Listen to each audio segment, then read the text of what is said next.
The sky above Verozix was black. It's not dark, not dim, completely black. No stars, no moon, no light, just a thick, churning sky like smoke pressed against space itself. Captain Myra Voss held her breath as the drop pod shook violently. The red lights inside blinked in warning. The air was hot and heavy like a furnace without fire. Sweat ran down her temple even though she hadn't moved in minutes. Her fingers stayed tight around the crash straps. Beside her, Ethan Rook muttered. To himself, this isn't right. Something's wrong with the atmosphere. No oxygen reading. Temperature spiking. No talking. Myra snapped. Her voice was calm, but sharp, controlled. She was a soldier, not a scientist. Her job was to keep people alive, even if the galaxy wanted them dead. 30 seconds ago, their ship was floating peacefully above Veros the Ninth then. Without warning, the humans were rounded up, shoved into drop pods. Locked in, no explanation, no briefing. Just a voice over the intercom. You are now entering Veros Ix. This is your new home. Survival is unlikely. The pod hit the planet like a bullet. There was no gentle landing, no soft soil. It slammed into something hard rock. It began bounced before coming to a dead stop with a sickening crack. For a few seconds, there was only silence. Then Mira's straps popped open. She stood slowly, her boots crunching on what used to be a control panel. Inside of the pod was a mess smoke, sparks, wires hanging like broken vines. She turned to Ethan. You alive? He nodded, coughing, barely. The rear hatch burst open, metal scraping against stone. Outside, the world greeted them with a silence that felt wrong. Mira stepped out first. Hand on her makeshift weapon, a broken pipe she'd grabbed during the drop. The air smelled like rust and wet leaves. The ground was cracked and dry, but strange blue moss pulsed under the surface. Glowing faintly, trees twisted into the sky, tall and thin, with bark like burned bone. Their branches moved slightly, even though there was no wind. Ethan followed, blinking at the sky. Where's the sun? There isn't one, Mira said flatly. Not here. More pods began to crash around them. One by one, humans spilled out. Tengineers, farmers, doctors, soldiers. Some injured, some in shock. All confused. What is this place? Someone whispered. A test, Myra replied. No one answered. They didn't need to. Myra had seen death worlds. Before, planets too dangerous to terraform, too violent to conquer. Places where life didn't just survive, killed, but this was different, too clean, it's too intentional. Someone wanted them here, and someone wanted them dead. She gathered the survivors, 23 in total. There should have been more. Many pods didn't survive the drop. Others were lost, scattered across the planet's surface. We need to find shelter, she ordered. Where? Asked an older man. This whole place looks like a graveyard. Mira pointed to a ridge nearby. There. High ground. If anything comes, we'll see it first. They moved quickly. The ground beneath their feet cracked with every step. Strange shapes shifted under the surface. Worm-like things, long and blind, slithered just out of sight. One woman screamed when her boot sank into the moss. It tried to crawl up her leg, Myra. I cut it off with her pipe. They reached the ridge by nightfall, or what passed for night on a world that never saw light. The sky grew even darker, the air heavier. Sounds echoed strangely like whispers in the rocks. Then came the scream. It came from behind. A young man 20 meters from the group was pulled into the trees. Fast. Too fast. Mira ran back, shouting, eyes open, weapons ready. But there was nothing. Just scratch marks in the dirt and blood. A lot of blood. Predator, Ethan said. Something big? No. Smart, Mira replied. It waited. It hunted. It knows what we are. Panic spread through the group. Some wanted to run, others wanted to scream. Myra stood tall. We build a camp. Now fire if we can. Weapons. Watch shifts. We are not prey. We are humans. We don't die easy. Her voice was calm, but inside, she knew the truth. They weren't ready for this. As the others built rough shelters using pod scraps and tree branches, Ethan came to her side. "Scanned the soil," he said. "The planet is artificial." "What do you mean?" "It was designed, engineered. It's not natural. Its whole environment, temperature swings, hostile fauna, unstable terrain. It's like a living trap. Made by who?" Shook his head. "I don't know. But we're not the first species dropped here. There are signs of other wrecks. Skeletons, not human." Myra looked out into the dark forest, eyes narrowing. "So it's a test ground. A proving site." Ethan nodded. "Or an execution chamber." A loud cracking noise came from the trees. Everyone froze. A shape emerged from the dark tall, multi-legged eyes glowing like cold fire. It clicked as it walked, its claws leaving deep gouges in the stone. It wasn't charging. It was watching, measuring Mira. Didn't move. Neither did anyone else. The creature tilted its head. Then, without a sound, it vanished into the trees. The silence afterward was worse than the noise. Ethan's voice trembled. "It could have killed us." "It will," Mira said. "When it's ready." They worked through the night. Building. Fires using scrap wiring and strange, oily tree bark. The fire burned green, smelled like sulfur. But it kept the cold away. Every hour, someone spotted movement in the trees. Shadows, shapes, always just out of reach. Always watching. Myra didn't sleep by morning. If it was morning, only 18 of the original 23 were left. 2 wandered into the forest. 1 died of injuries. Another simply vanished from his shelter. They buried the dead in shallow graves. The ground moved after they left. "We can't stay here long," Ethan said. "This planet is learning. Every hour we survive, it adapts." "Then we move faster," Mira replied. She gathered the group once more. "This planet was meant to kill us, but it won't. Not today. We find the others. We find weapons. We fight smart. We survive." Someone in the back asked, "Why? What's the point?" Mira looked at the sky, so dark, so quiet. Then she looked back at the group. "Because if we survive here, we don't just live, we send a message. To whoever dropped us, to whoever watches, humans don't break. We fight and we remember." She tightened her grip on the pipe. Somewhere in the trees, the predator screamed again. This time Mira smiled. The second night on Vero 6 was worse. The fires burned low, coughing smoke into the stale air. The trees moved again, swaying though the wind was dead. People huddled together under makeshift roofs made from pod metal and alien leaves. Some were whispering. Others just stared out into the forest, weapons shaking in their hands. Captain Myra Voss didn't sleep.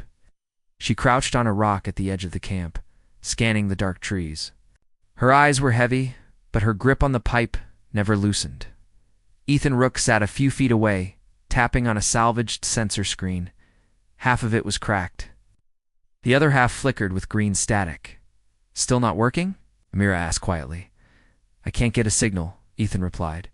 "But the motion scanner, it's picking something up." "Where?" Mira stood. Everywhere Mira stood. Her spine ached. "Wake the night watch. Tell them not to blink." Ethan looked up at her, his voice uncertain. "You think it'll attack again?" "I don't think," Mira said. "I know." 30 minutes later, the first scream echoed from the far side of camp. Mira was already running before the scream ended.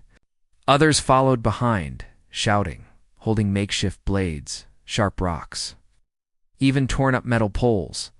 They found a boy 17, maybe 18, the ground near the forest's edge. His chest was torn open. Deep claw marks ran from his shoulder to his hip. But that wasn't what made Myra stop cold. The body was still warm, and the thing that killed him was still here. A shape moved in the trees, long, fast, too smooth. Its glowing eyes blinked once, then vanished. Mira raised her weapon. "Lights!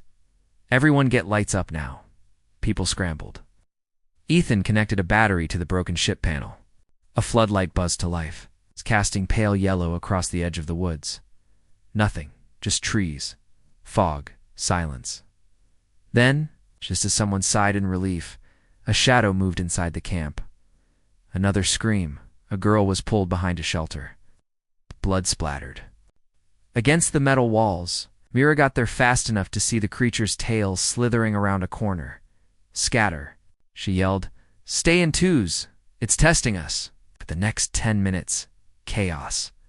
People ran. Some fought. Some froze. The creature moved like a ghost, always one step ahead. Never stayed still. It didn't need to. Bet it fear. Panic, that's. When Mira saw it clearly for the first time, tall almost 3 meters, 6 legs, skin like cracked obsidian, eyes glowing with cold intelligence, its mouth open sideways, revealing rows of bone-white teeth. Didn't roar. It didn't hiss. It clicked. Mira raised her pipe. "Come on, then." It rushed her fast. She dropped and rolled. Its claws sliced the air above her, missing by inches. Ow. She swung the pipe into its leg. It let out a sound sharp high, like glass breaking, and jumped back. Ethan came running from the side, holding something small and silver. "Get down," yelled Mira. "Hit the ground." Ethan pressed the device. A burst of high-pitched sound. Screamed out. Everyone covered their ears, but the creature shrieked. Loud, painful. Its body twitched, ran into the woods. Gone. Silence.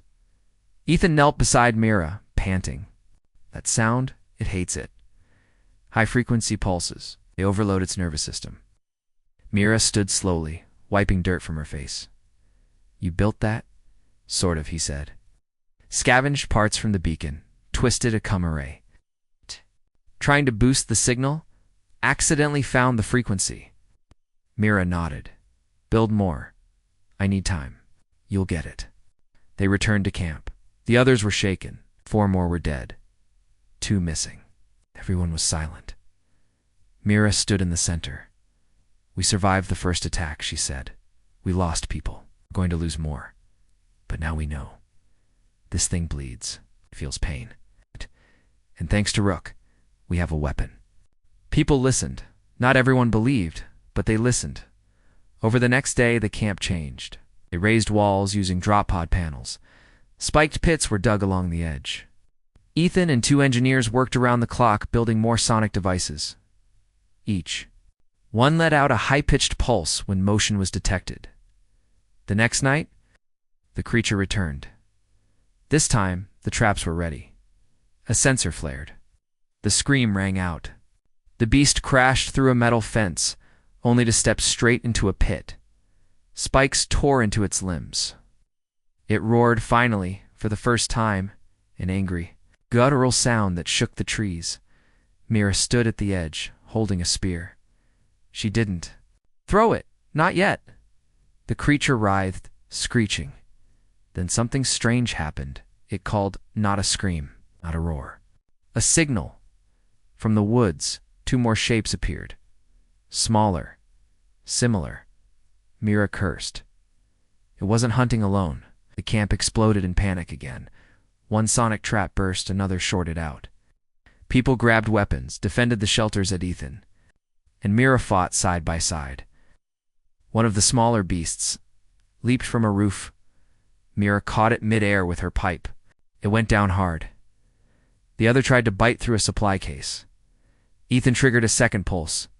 This one stronger. Dropped instantly, blood leaking from its ears. And the big one?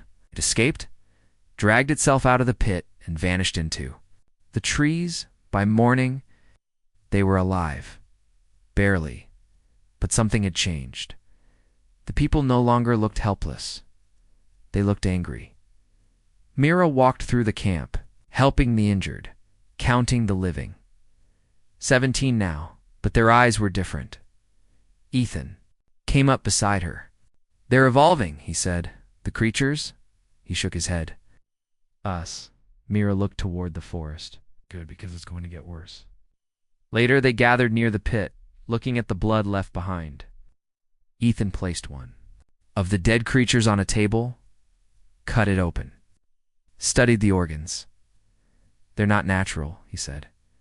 This isn't just biology. There's tech inside. Implants, controls. Someone made these things. Like the planet. Exactly. Like the planet, she looked down at the body. The black skin shimmered in the fading firelight. Someone built this place, she said. They filled it with monsters. They wanted us dead. Ethan looked up, but we're not. No, she said. We're not. The others came closer, watching her. Mira raised her voice. This is not the end. This is the beginning. First blood has been spilled, but not just ours. We hurt them. Fought back. We're not done. A silence fell again. But it was a different kind of silence. A waiting kind. A ready kind. In the trees. The night moved, but this time it felt like the fear was shared, and somewhere deep inside the forest. Something else watched. Smarter. Older. Waiting. For the right moment to join the fight. But Myra didn't know that yet. All she knew was that the humans of Veros and I had drawn first blood, and they weren't finished. Not even close. The rain started without warning. Not normal rain. The drops hissed when they hit metal. A soft burn. The scent of acid filled the air. Get the tarps up. Cover the wounds, Mira shouted. People scrambled to drag supplies under shelter. Ada! Shelters themselves were barely holding thin sheets of alloy. Bent tree bark, stitched tarps. Ethan stepped out into the rain for 2 seconds and winced. Steam rose from his sleeves. It's acidic, he said. It's not strong, but it's enough to burn exposed skin over time. Mira looked up at the black sky. Another gift from this planet. Inside the shelters, 2 people were coughing hard.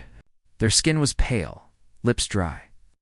One had a strange purple rash spreading up his neck. Ethan scanned them with a salvaged med tool. Something in the air is changing. The levels were different yesterday. It's mutating. Mutating how? Myra asked faster than any natural system should. It's like the air is reacting to us, adjusting to make things harder. Mira didn't say anything. She was thinking. This wasn't just a hostile world. It was a world that's learned. They covered the injured and rationed water. The rainfall filled their barrels quickly. But Ethan warned them not to drink it, not until it was filtered. 3 people worked on building. New water purifiers using melted wiring and layers of moss and charcoal. It wasn't perfect. Kept people alive. By the next day, the acid rain stopped, but the forest changed. The moss on the ground turned black. The air felt heavier, hotter, and the creatures didn't come back. Not the same ones that night. Yes. Mira saw something move in the trees taller than the 6-legged beasts, thinner. Watching. They're waiting, she said. For what? Ethan asked. For us to get weaker. That didn't happen. The humans got smarter. They learned how to trap the vines that moved like snakes. When cut and dried, they hardened like metal, perfect for armor. Mira began wearing a chest plate, made from vines and beast hide. Others copied her. They learned how to burn specific tree sap to create light without smoke. The green flame kept predators away and didn't use oxygen. One, Mentimas built. A signal drum using scrap and old wiring. When beaten, it made a low hum that disrupted the smaller creatures. They hated the vibration. Soon, every shelter had. 1. They weren't surviving anymore. They were adapting. Ethan took Mira to the edge of camp. He pointed to a clearing. Look at the trees. She did. Then she frowned. They moved. The forest had shifted. Trees that were there 2 days ago were gone. New ones, thicker, darker, had grown in their place. Plants don't grow that fast, Mira said. Not unless they're programmed to. You still think the planet is artificial? I'm sure of it now, Ethan said. It's alive. Yes, but also engineered. It's the way it evolves, adjusts, targets. It's not nature. It's a system, so it's watching us. Ethan nodded and pushing back.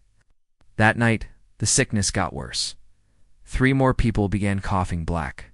Fluid. One fell into a coma. Ethan was desperate. I need a cure, something natural. The answer has to be here. There's too much biodiversity for it not to exist. Myra took a risk. She sent a team of 3 into the forest to find new plant samples. They were gone for 6 hours. Only one came back. He held a glowing blue fruit and whispered, "We found something." But the forest didn't want to give it up. Ethan tested it. It's antifungal. Powerful, could help. They mashed it into a paste, mixed it with filtered water, got it, and gave it to the sick. To woke up the next day? One didn't. But it was progress. Every day, the humans got leaner, tougher, smarter, but not everyone agreed on the path forward. J.R.O. Venn, a former mercenary, stood by the fire one night, arguing with Myra. "We can't just keep reacting," he said. "We need to control this place." "Control it?" Mira asked. "Dominate it. Hunt every creature. Burn the forest back. Build real weapons. That'll bring the whole planet down on us." "Then let it," Yarrow said. "If we show strength, we'll break it. If we keep playing defense, we'll die slower. That's it." Mira shook her head. "We win by learning, not by burning." Yarrow didn't push the fight, not yet, but she saw it in his eyes. He wasn't done. Later that week, Mira woke to shouting. She ran to the edge of camp. A fire had started. One of the defensive walls was in flames, supplies missing. 2 people gone. Ethan found a message scratched into the ground with a sharpened bone. Only the strong Survivaro had left. And he took followers with him, 8 in total. "He's going to try to take the planet by force," Ethan said. "He's going to get people killed," Myra replied. But deep down she knew Yarrow wasn't the kind to die easy. Now he was. Building his own camp somewhere out in the wild, Myra didn't have time to track him, because that night, the planet made its next move. The wind stopped. The animals went silent. Even the air held its breath. Then came the roar. Not a beast. Not a call. A warning. Something bigger was coming. Mira stood on the ridge, her armor glowing faintly in the fear light.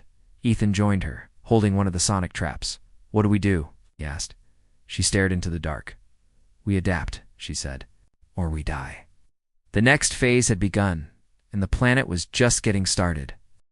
The storm rolled in just after midnight. Thick yellow clouds swirled above the trees. Lightning flashed not white but blue, lighting up the sky like fire behind glass. The air crackled with energy, and the ground buzzed beneath their feet. Mira. Voss stood in the center of the camp, eyes fixed on the sky. She had never seen a storm like this. It didn't come from weather, came from somewhere deeper from the planet itself. Ethan ran up to her, holding a scorched sensor. "It's not just a storm, it's radiation. Short bursts, like pulses. The planet's charging up. Charging for what?" "I don't know," he said, breath quick. "But this isn't natural. It's deliberate." Myra didn't flinch. "Wake the guards. Move supplies to the deep shelters. We ride it out." People rushed to obey. She didn't notice the missing gear until morning. 2 crates of rations. All of the medical herbs. 1 sonic trap. Gone. At first, she thought it was lost during the storm. Then she found the message. It was painted on the inside of a shelter. While using blood mixed with ash, the strong will inherit the stars. Her hands tightened into fists. Yarrow Ethan stepped up behind her. He's close. Over the next 2 days, people got sick again. This time the herbs were gone. 1 woman died from lung rot. A boy collapsed from internal bleeding. A child went blind overnight. Myra tried to hold the camp together, but fear was spreading faster. Then sickness. "He took everything that keeps us alive," Ethan said. "This wasn't survival. It was sabotage." Then a scout came back from a recon trip with a torn shirt and a limp. "I found them," he whispered. "About 10 kilometers west, they've built something." "What?" Mira asked. "Walls, watchtowers. They've got weapons, real ones. Lasers from broken pods, clubs made from bone, and something else. ... They're using captured creatures." Myra stared at him. "What do you mean?" "They're not killing the predators. They're taming them." It didn't make sense. Nothing about this world made sense. That night, Mira sat alone near the edge of the camp, staring into the trees. She could feel them watching. The planet, the creatures, the silence. It all breathed in sync. And now humans We're turning against each other inside a world already trying to kill them. We're fighting two wars, she told Ethan. One against the planet, one against ourselves. Then we win both, he replied. One at a time. Myra made a choice. She picked 4 volunteers fighters, quiet and skilled. They moved through the forest without lights, without sound. It took 6 hours to reach Yarrow's camp. They stayed hidden in the tall grass. Watching from the shadows, Yarrow's people were different now. They wore hides for armor, painted their faces with black sap. One man had sharpened his teeth into points. Another carried a dead creature's head on a stick. They weren't just surviving, they were becoming something else. JR stood in the middle, barking orders. His voice was loud, sharp, full of fire. No more waiting, he shouted. Dropped us here to die, but we won't. We will rise. We'll become the hunters. And we will take back everything they stole. The others roared in reply. Mira had seen enough. They slipped back into the woods. Silent again, but halfway back to camp, they were ambushed, not by beasts, by people. 3 of Yarrow's scouts leapt from the trees. One swung a jagged blade. Mira ducked, drove her elbow into his throat. Another charged Ethan. He dropped low, hitting the man's legs out from under him. The last one tried to run. Mira threw a sharpened stick. It hit him in the back. He fell, screaming. They returned to camp just before sunrise. Mira called a meeting. She stood on a rock at the center of the camp, staring down at the silent faces. Yarrow has betrayed us, she said. He took our supplies. He poisoned our sick. And now he's training beasts and planning to wipe us out. Murmurs spread through the crowd. Some didn't want to believe it, but the proof was on the stretcher behind her captured scout. And unconscious, with one of their sonic traps strapped to his belt. We didn't ask for this war, Myra said. But it's coming, and if we don't prepare, we won't survive it. Ethan stepped forward. I've built new defenses, stronger sonic fields. We're planting signal posts and reconfiguring the traps. But we need time. Myra looked at her people, dirty, tired, wounded, but not broken. Then we make time, she said. They worked non-stop for the next 2 days. The sick were moved. Underground, new trenches were dug. Ethan modified 2 sonic traps into long-range pulse weapons. They weren't stable, but they might be enough. And then the attack came. Just after dusk, a sharp cry rang out a signal. From the east, the forest lit up with torches. Mira climbed to the top of the ridge and saw them. Yarrow's army, maybe 20 of them, clad in bone and steel, their eyes glowing with paint and madness. And behind them 2 of the large, 6-legged beasts, chained but snarling. Mira shouted down to her people. This is it. They want to break us. They want us gone, but we are still here. They faced this planet, we've faced death, and now we face betrayal. She raised her weapon. Let's show them what humans become when the galaxy wants us dead. The 2 forces collided just outside the camp. Screams, smoke, fire. Myra fought like she had nothing left to lose. Yarrow came for her directly face, painted, eyes wild. He swung hard, and she dodged. They circled each other through the mud and sparks. You don't get it, Mira, Yarrow growled. We can't beat this planet, but we can become part of it. She struck him in the ribs. He staggered. We don't become monsters, she said. We outlive them. They clashed again. Meanwhile, Ethan activated the long-range pulse. A wave of sound ripped through the air. The 2 chained beasts shrieked. Their legs gave out. They collapsed, whining, stunned. Mira and Yarrow kept fighting. A final blow her pipe cracked across his jaw. He fell. But he wasn't dead. Not yet. His followers fled. Some were captured. Others vanished into the forest. The battle ended just before sunrise. 12 humans remained in Mira's camp. Yarrow was locked inside a shelter, sedated. Ethan wanted to study him. Something in his blood looked wrong, twisted. The planet had touched him, changed him, and it wasn't finished. Mira stood on the ridge again, watching the light shift between the trees. The silence returned, but this time, it wasn't fear, it was warning. They had won the first battle, but the war was just beginning. The camp was quiet again, too quiet. After the battle, the survivors moved slowly, speaking in hushed voices. No one trusted the silence anymore. The trees had eyes, the wind carried whispers. Even the soil felt alive beneath their boots. Myra walked the perimeter twice that morning. Every shadow looked too long, every branch too still. Ethan sat cross-legged near the ridge, hunched over a salvaged alien panel. Wires coiled around him like vines. 2 cracked screens flickered dim blue. His fingers moved fast, tapping, twisting, checking voltage. He didn't look up as she approached. "I think I found it," he said. Mira crouched beside him. "Found what?" "A signal repeater?" "Buried in the wreckage east of the original drop zone. Old tech, but it still works. Barely. If I can reroute it through the uplink node, it might punch a signal through the ion layer." "In English, Ethan?" He smiled faintly. "I can call someone. Off-world." Mira's eyes narrowed. "Who exactly would hear us?" "I don't know," he admitted. "A ship, station, anyone." She stared out into the forest. "Do it." It took him most of the day to finish. He used solar cells from a burned-out pod, copper wire from the sonic traps, and a piece of crystal from the body of one of the dead 6-legged beasts. The alien stone shimmered when touched. It held energy and unpredictable. By sundown, the device was ready. A small metal dish pointed toward the black sky. The screen glowed, now the light pulsing in a slow rhythm. Ethan held his breath and pressed the switch.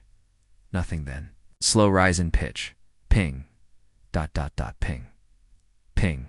The sound repeated every 5 seconds. The signal was weak, but steady. Ethan grinned. "It's broadcasting." Mira stepped forward. "What did you send?" "Simple packet. Coordinates. A survival report. Our numbers.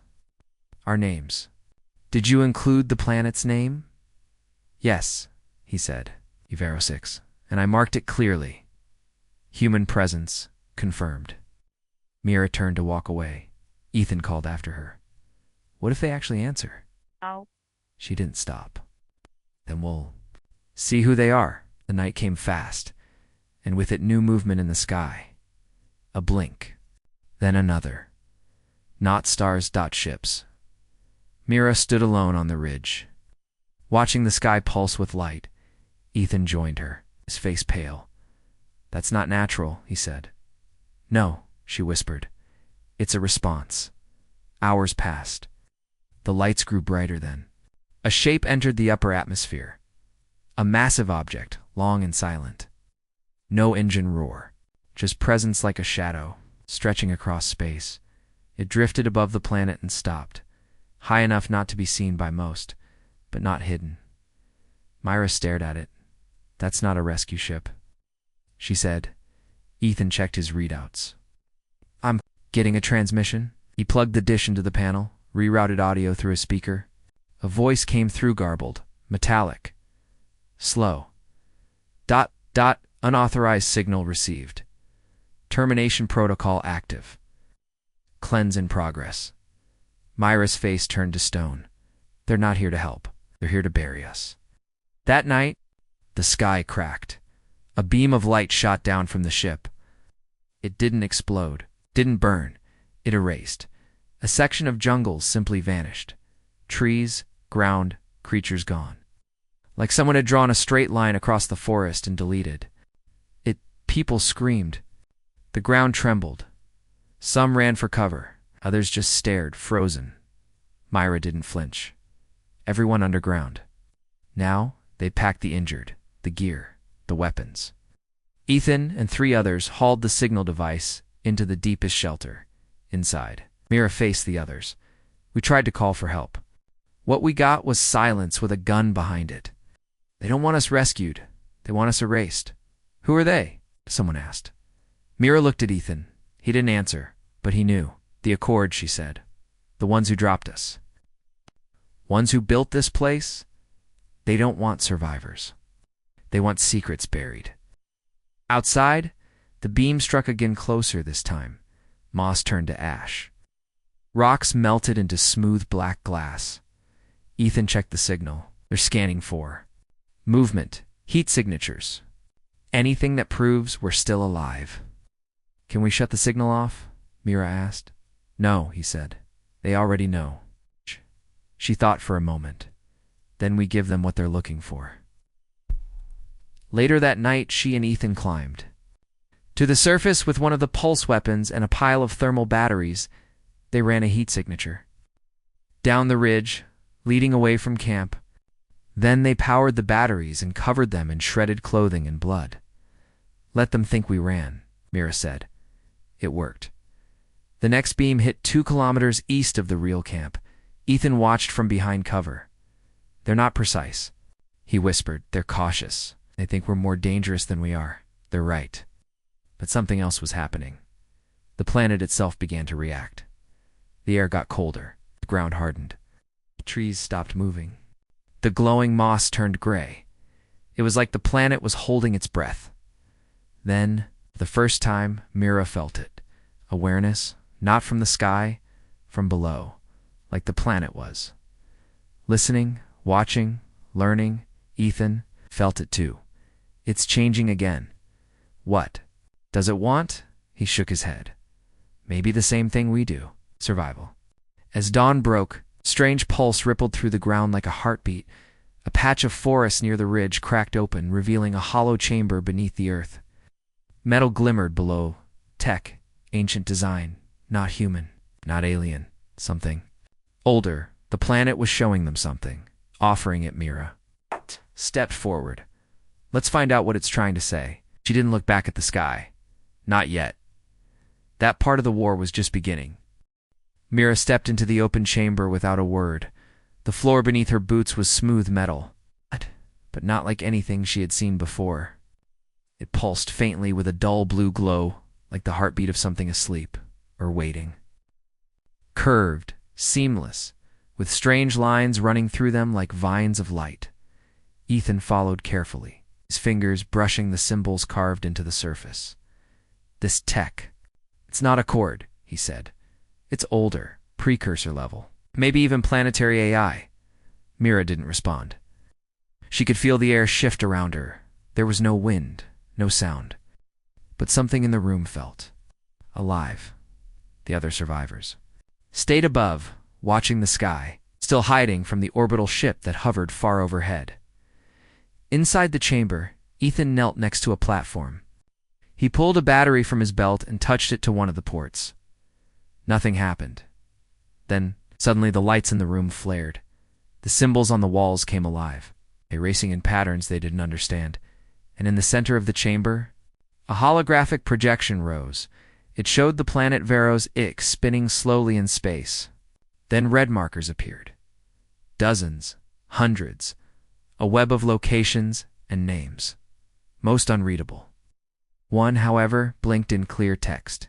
Human presence, active below it. Another message blinked to life. Symbiosis potential, confirmed. Ethan stood up, stunned. It's recognizing us. Not as intruders, as ... compatible. Compatible with what? Mira asked. The planet? That was the answer. The ship above still searched for heat. Still fired its arrays beams into the wrong places. But down here, the planet itself had chosen to reveal its core, and it had chosen them. Outside, the change was visible. The moss turned green again, glowing brighter than before. The trees moved to create cover over the camp. Predators, the six-legged beasts, were seen circling the area but never entering. One even stood on a ridge, watching the sky, as if guarding the humans' position. The planet's fighting back, Ethan said the next day. I think it sees the Accord as a threat to itself. We're not just survivors anymore. We're part of its defense system. Some didn't believe him until the first ship dropped. It was a scout, small and fast, sent from orbit to confirm the kills. But as it neared the surface, vines shot from the ground, massive, thick, glowing with energy. They wrapped around the ship and tore it apart midair. The pieces never hit the ground. They were absorbed. Mira watched it happen, standing at the edge of the ridge.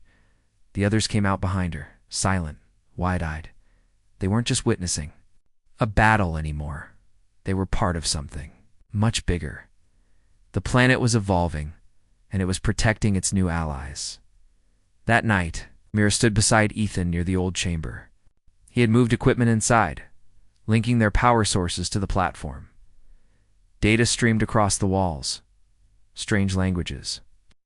Images of alien cities, long dead. Maps of planets that no longer existed. It wasn't just built to kill, Ethan said. This world was a test. A forge. Mira looked at him. For what? For resilience. For adaptation. For the next step. She stayed quiet. But inside, the answer felt clear. For humans above them, the orbital ship shifted, began to descend. The Accord was done waiting. They were coming down to finish the job themselves. But the planet wasn't done either. The next morning, the earth near camp cracked open. From it, strange black stones emerged, lightweight, sharp, nearly indestructible. Ethan ran tests. They absorbed energy, could redirect plasma blasts. They were perfect for armor. Within hours, every survivor had a shield made from that stone. When the Accord strike team landed, they came in fast metal dropships with high-tech soldiers and drones. They expected a clean sweep. They got war. The first team hit the tree line and was swallowed whole. Vines pulled them into the canopy. Roots crushed their walkers. Sonic pulses from Ethan's modified traps sent drones crashing in all directions. Mira led the charge. Shield raised, eyes burning. She didn't fight alone. The forest moved with her. Trees bent to block incoming fire. Stone grew out of the ground and walls. Even the beast's silent predators from earlier charged from the flanks, ripping into armored soldiers like wild dogs. The Accord was trained, armed, merciless, but they weren't ready for this. They weren't ready for a planet that had chosen humanity. In less than an hour, the first wave was gone. No survivors, only wreckage and roots. The camp cheered quietly, but Mira didn't. She knew what would come next. They'll send a command unit, she told. Ethan, leaders, stronger mechs, heavier weapons, no mercy.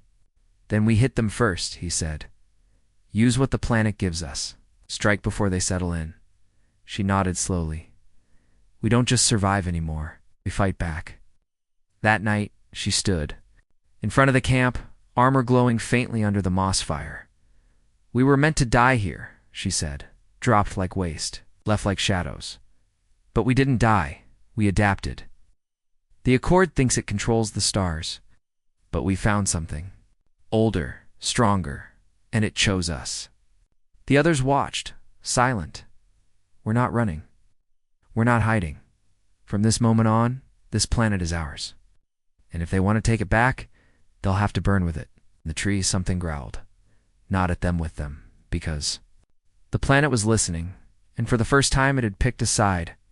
The sky turned blood red at dawn, not from the sun, from fire. A fleet of Accord command ships had entered the lower. Atmosphere dark, jagged things with rotating engines and humming weapons. They spread across the horizon like vultures over a battlefield. Mira stood at the edge of the ridge, shield strapped to her arm, Vin armor fitted tight. Behind her, the survivors, less than 40 now, waited in silence. Below them, the forest was shifting. The ground had opened again, revealing new chambers, glowing roots, and pools of light. Energy. The planet was preparing something. Something. Final, Ethan emerged from the central chamber, eyes wide with what he had seen. They're not just attacking us, he said, breathless. They're coming to burn the planet. Scorched earth directive. They don't want witnesses or evidence. They want everything gone. Mira didn't blink. How long? Less than a day? They've armed orbital plasma cannons. Once they have ground confirmation, they'll light the whole surface. She turned to the others. Then we make sure they never get that signal. There were no long speeches, no dramatic rallying cries, just nods, grim smiles. Final weapon checks. These weren't just survivors anymore. They were defenders of something bigger than themselves, and they had nothing left to lose. Ethan pointed to the holographic map. We strike their uplink relay. That's where they'll transmit the clean report back to orbit. If we destroy that, the command can't fire without confirmation. Where? Is it? Mira asked. He looked at her. They dropped it in the dead zone. The one place the planet won't touch. She frowned. Why? It's poisoned, he said. Dead soil, glassed rock, no life. The Accord must have burned it long ago to test a purge. The planet never healed it. So we walk into death, she said. No, Ethan replied. We run into it. By midday, the team moved out. Mira led a strike group of 10, armor reinforced, shields humming. They crossed through jungle marsh, twisted root fields until green turned to gray. The dead zone looked like a wound. Black glass stretched for miles. No trees, no vines, no sound. The air was dry and still. Felt wrong. The Accord relay. Tower stood in the center, a tall needle of silver and red, pulsing with blue light. Around it, mech suits paced slowly. Tall armored things with cannons for arms and scanners on their backs. Drones buzzed above like angry wasps. We'll never break through that head-on, one of the fighters whispered. We're not going through, Mira said. We're going under. She pointed to the cracked earth where the black glass had fractured. Beneath it, tunnels, old ones. Burned-out veins of the planet still faintly alive. They crawled through darkness for an hour. The deeper they went, the warmer it became. The planet's heartbeat pulsed through the stone like a drum. At the far end of the tunnel, Mira stopped. Here, they were directly beneath the relay. She activated a pulse charge. The energy bomb hummed, then exploded upward, clean and quiet. The ground opened. The humans surged up. It was chaos. The drones spun too slow. The mechs turned too late. Mira led with her shield, smashing a mech scanner as plasma scorched the air beside her. Ethan tossed an EMP shard, lighting the sky and disabling half the field in one flash. A woman named Lyra climbed the tower with bare hands, planting a fusion cell at its base. Her arm was caught by a drone's claw, but she didn't scream. She looked at Mira, smiled, and hit the detonator. The relay collapsed in fire. The sky pulsed once, then fell silent. Back at the ridge, the command ship above held its fire. No confirmation, no signal. Inside its core, Accord officers shouted commands, recalibrated scans. But the AI reported nothing, just static. The system refused to fire without proof. Below, the forest moved again, because now the planet knew. It didn't just sense, it remembered, and it fought. Vines as thick as tree trunks ripped from the soil, wrapping around a descending drop pod and crushing it midair. Trees bent and cracked, launching sharp branches like spears into the sky. Glowing roots erupted from under Accord mechs and tore them limb from limb. Even the ground shifted, pulling whole squads into newly formed crevasses. The planet was no longer defending, it was retaliating, and the humans led the charge. By nightfall, Myra and her strike team returned to camp. Bloodied, burned, but alive. The Accord had pulled back, not fully but enough to regroup. Inside the ancient chamber, the walls glowed brighter than ever. Ethan touched a new panel that had opened on its own. He gasped. This is it. This is the core. Mira stepped closer. What does it say? He smiled. It says, accept symbiosis. Terry override. Granted, she narrowed her eyes. You mean we can control it? Not control. Partner. Guide like a nervous system. The planet can act on its own. But now it has a mind. Us. Outside, the jungle roared. The Accord ships began to rise, one by one, retreating. Bleeding metal into the sky, they're leaving. Someone asked. For now, Mira said, they'll be back. It's more act. But next time, Ethan added, we won't just survive. Mira stepped onto the ridge one last time that night, watching the stars.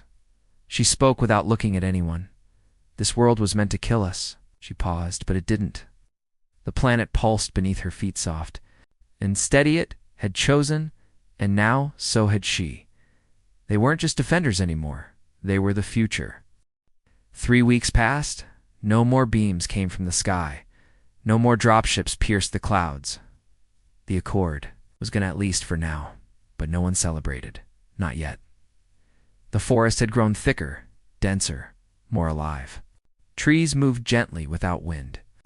The moss that once glowed faint green now pulsed with deep gold. Brighter near the human camp. Mira sat alone on the edge of the ridge, her armor cracked, shield resting beside her. She watched the stars, waiting. Always waiting. Ethan stepped up behind her, holding a small metal plate salvaged from one of the destroyed drones. "They're not coming back right away," he said. "The scans I've picked up from the Chamber Cord command ships are pulling back beyond the local system. Reorganizing." Mira didn't look at him. "And then what? They'll either pretend none of this happened, or they'll come back with everything." A long silence followed. Then she asked quietly, "Do you believe this place really wants us?" Ethan didn't answer right away. He just looked around. The vines wrapped gently around the edges of the shelters, offering shade. The glowing roots lit pathways through the jungle at night. Even the predators, the ones who once hunted them, had stopped approaching. "They can't."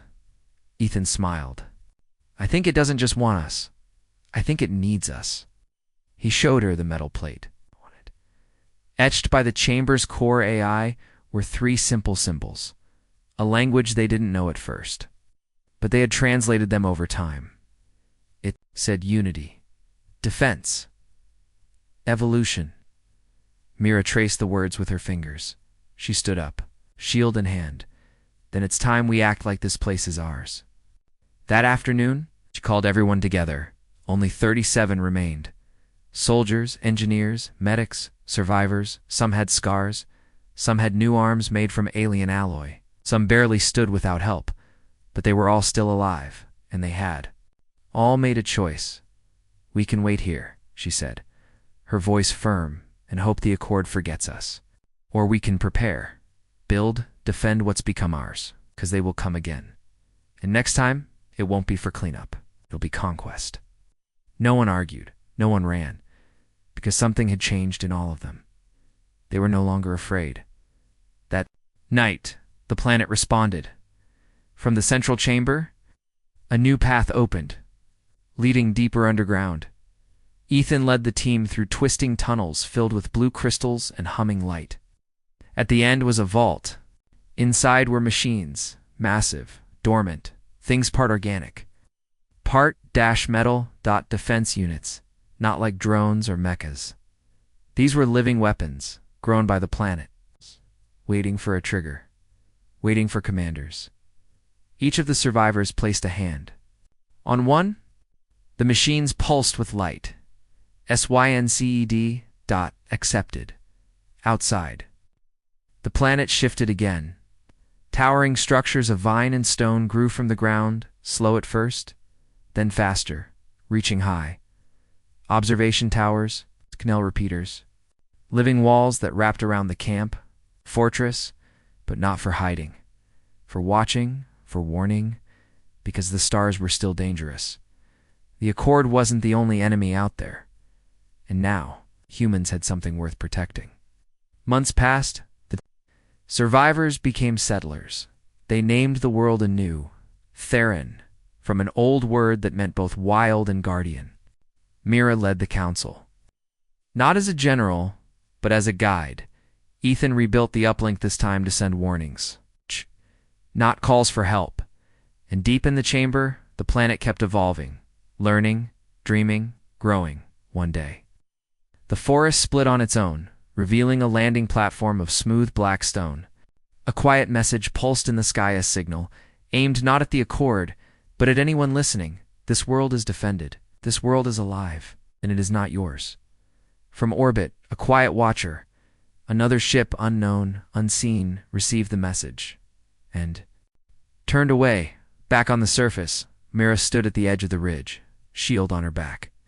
Vines gently swaying around her. Ethan joined her again. "They'll come one day," he said softly. Mira nodded. "At them." She turned to look at the land below the camp, the towers, the shining roots glowing through the jungle. "It was meant to kill us," she whispered. Ethan smiled, but it didn't. She breathed in deeply, the air fresh, wild, electric, with life. "No," she said. "It made us stronger, because now they were more than just survivors. They were part of something new, a world reborn, a future reclaimed, and together plan it. And human, they would defend it forever."